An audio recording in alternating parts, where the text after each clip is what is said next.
ಭಾರತ ಮತ್ತು ಇಂಗ್ಲೆಂಡ್ ನಡುವಿನ 5 ಪಂದ್ಯಗಳ ಟೆಸ್ಟ್ ಸರಣಿಯ ಎರಡನೇ ಪಂದ್ಯ ಜುಲೈ 2ರಿಂದ ಬರ್ಮಿಂಗ್ಹ್ಯಾಮ್ನ ಎಡ್ಜ್ ಬಾಸ್ನಲ್ಲಿ ನಡೆಯಲಿದೆ. ಇದೀಗ ಟೀಂ ಇಂಡಿಯಾ ಕ್ಯಾಂಪ್ನಿಂದ ಆಘಾತಕಾರಿ ಸುದ್ದಿಯೊಂದು ಸಿಕ್ಕಿದೆ. ವರದಿ ಪ್ರಕಾರ ಸಾಯಿ ಸುದರ್ಶನ್ ಗಾಯಗೊಂಡಿದ್ದಾರೆ.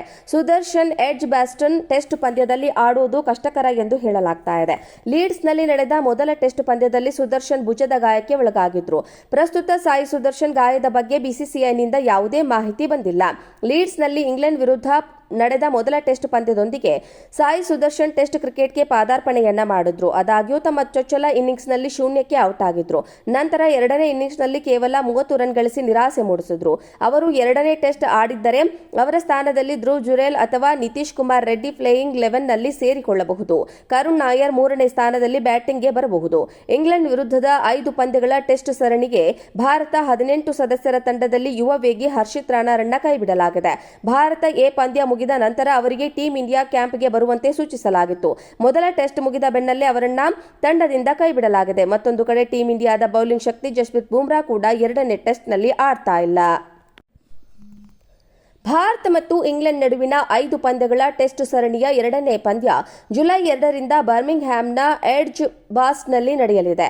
ಇದೀಗ ಟೀಂ ಇಂಡಿಯಾ ಕ್ಯಾಂಪ್ನಿಂದ ಆಘಾತಕಾರಿ ಸುದ್ದಿಯೊಂದು ಸಿಕ್ಕಿದೆ. ವರದಿ ಪ್ರಕಾರ ಸಾಯಿ ಸುದರ್ಶನ್ ಗಾಯಗೊಂಡಿದ್ದಾರೆ. ಸುದರ್ಶನ್ ಎಡ್ಜ್ ಬಾಸ್ಟನ್ ಟೆಸ್ಟ್ ಪಂದ್ಯದಲ್ಲಿ ಆಡುವುದು ಕಷ್ಟಕರ ಎಂದು ಹೇಳಲಾಗ್ತಾ ಇದೆ. ಲೀಡ್ಸ್ನಲ್ಲಿ ನಡೆದ ಮೊದಲ ಟೆಸ್ಟ್ ಪಂದ್ಯದಲ್ಲಿ ಸುದರ್ಶನ್ ಭುಜದ ಗಾಯಕ್ಕೆ ಒಳಗಾಗಿದ್ರು. ಪ್ರಸ್ತುತ ಸಾಯಿ ಸುದರ್ಶನ್ ಗಾಯದ ಬಗ್ಗೆ ಬಿಸಿಸಿಐನಿಂದ ಯಾವುದೇ ಮಾಹಿತಿ ಬಂದಿಲ್ಲ. ಲೀಡ್ಸ್ನಲ್ಲಿ ಇಂಗ್ಲೆಂಡ್ ವಿರುದ್ಧ ನಡೆದ ಮೊದಲ ಟೆಸ್ಟ್ ಪಂದ್ಯದೊಂದಿಗೆ ಸಾಯಿ ಸುದರ್ಶನ್ ಟೆಸ್ಟ್ ಕ್ರಿಕೆಟ್ಗೆ ಪಾದಾರ್ಪಣೆಯನ್ನ ಮಾಡಿದ್ರು. ಆದಾಗ್ಯೂ ತಮ್ಮ ಚೊಚ್ಚಲ ಇನ್ನಿಂಗ್ಸ್ನಲ್ಲಿ ಶೂನ್ಯಕ್ಕೆ ಔಟ್ ಆಗಿದ್ರು. ನಂತರ ಎರಡನೇ ಇನ್ನಿಂಗ್ಸ್ನಲ್ಲಿ ಕೇವಲ 30 ರನ್ ಗಳಿಸಿ ನಿರಾಸೆ ಮೂಡಿಸಿದ್ರು. ಅವರು ಎರಡನೇ ಟೆಸ್ಟ್ ಆಡಿದ್ದರೆ ಅವರ ಸ್ಥಾನದಲ್ಲಿ ಧ್ರುವ್ ಜುರೇಲ್ ಅಥವಾ ನಿತೀಶ್ ಕುಮಾರ್ ರೆಡ್ಡಿ ಪ್ಲೇಯಿಂಗ್ 11ನಲ್ಲಿ ಸೇರಿಕೊಳ್ಳಬಹುದು. ಕರುಣ್ ನಾಯರ್ 3ನೇ ಸ್ಥಾನದಲ್ಲಿ ಬ್ಯಾಟಿಂಗ್ಗೆ ಬರಬಹುದು. ಇಂಗ್ಲೆಂಡ್ ವಿರುದ್ಧದ 5 ಪಂದ್ಯಗಳ ಟೆಸ್ಟ್ ಸರಣಿಗೆ ಭಾರತ 18 ಸದಸ್ಯರ ತಂಡದಲ್ಲಿ ಯುವ ವೇಗಿ ಹರ್ಷಿತ್ ರಾಣಾರನ್ನ ಕೈಬಿಡಲಾಗಿದೆ. ಭಾರತ ಎ ಪಂದ್ಯ ಮುಗಿದ ನಂತರ ಅವರಿಗೆ ಟೀಂ ಇಂಡಿಯಾ ಕ್ಯಾಂಪ್ಗೆ ಬರುವಂತೆ ಸೂಚಿಸಲಾಗಿತ್ತು.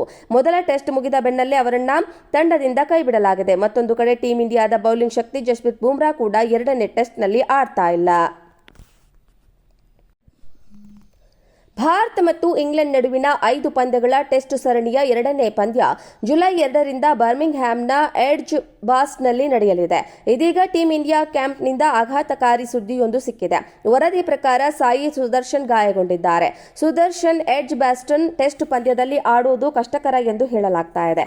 ಲೀಡ್ಸ್ನಲ್ಲಿ ನಡೆದ ಮೊದಲ ಟೆಸ್ಟ್ ಪಂದ್ಯದಲ್ಲಿ ಸುದರ್ಶನ್ ಭುಜದ ಗಾಯಕ್ಕೆ ಒಳಗಾಗಿದ್ರು. ಪ್ರಸ್ತುತ ಸಾಯಿ ಸುದರ್ಶನ್ ಗಾಯದ ಬಗ್ಗೆ ಬಿಸಿಸಿಐನಿಂದ ಯಾವುದೇ ಮಾಹಿತಿ ಬಂದಿಲ್ಲ.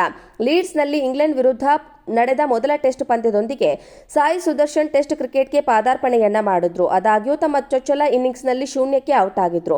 ನಂತರ ಎರಡನೇ ಇನ್ನಿಂಗ್ಸ್ನಲ್ಲಿ ಕೇವಲ 30 ರನ್ ಗಳಿಸಿ ನಿರಾಸೆ ಮೂಡಿಸಿದ್ರು. ಅವರು ಎರಡನೇ ಟೆಸ್ಟ್ ಆಡಿದ್ದರೆ ಅವರ ಸ್ಥಾನದಲ್ಲಿ ಧ್ರುವ್ ಜುರೇಲ್ ಅಥವಾ ನಿತೀಶ್ ಕುಮಾರ್ ರೆಡ್ಡಿ ಪ್ಲೇಯಿಂಗ್ 11ನಲ್ಲಿ ಸೇರಿಕೊಳ್ಳಬಹುದು. ಕರುಣ್ ನಾಯರ್ 3ನೇ ಸ್ಥಾನದಲ್ಲಿ ಬ್ಯಾಟಿಂಗ್ಗೆ ಬರಬಹುದು. ಇಂಗ್ಲೆಂಡ್ ವಿರುದ್ಧದ 5 ಪಂದ್ಯಗಳ ಟೆಸ್ಟ್ ಸರಣಿಗೆ ಭಾರತ 18 ಸದಸ್ಯರ ತಂಡದಲ್ಲಿ ಯುವ ವೇಗಿ ಹರ್ಷಿತ್ ರಾಣಾರನ್ನ ಕೈಬಿಡಲಾಗಿದೆ. ಭಾರತ ಎ ಪಂದ್ಯ ಮುಗಿದ ನಂತರ ಅವರಿಗೆ ಟೀಂ ಇಂಡಿಯಾ ಕ್ಯಾಂಪ್ಗೆ ಬರುವಂತೆ ಸೂಚಿಸಲಾಗಿತ್ತು. ಮೊದಲ ಟೆಸ್ಟ್ ಮುಗಿದ ಬೆನ್ನಲ್ಲೇ ಅವರನ್ನ ತಂಡದಿಂದ ಕೈಬಿಡಲಾಗಿದೆ. ಮತ್ತೊಂದು ಕಡೆ ಟೀಂ ಇಂಡಿಯಾದ ಬೌಲಿಂಗ್ ಶಕ್ತಿ ಜಸ್ಪ್ರೀತ್ ಬುಮ್ರಾ ಕೂಡ ಎರಡನೇ ಟೆಸ್ಟ್ನಲ್ಲಿ ಆಡ್ತಾ ಇಲ್ಲ.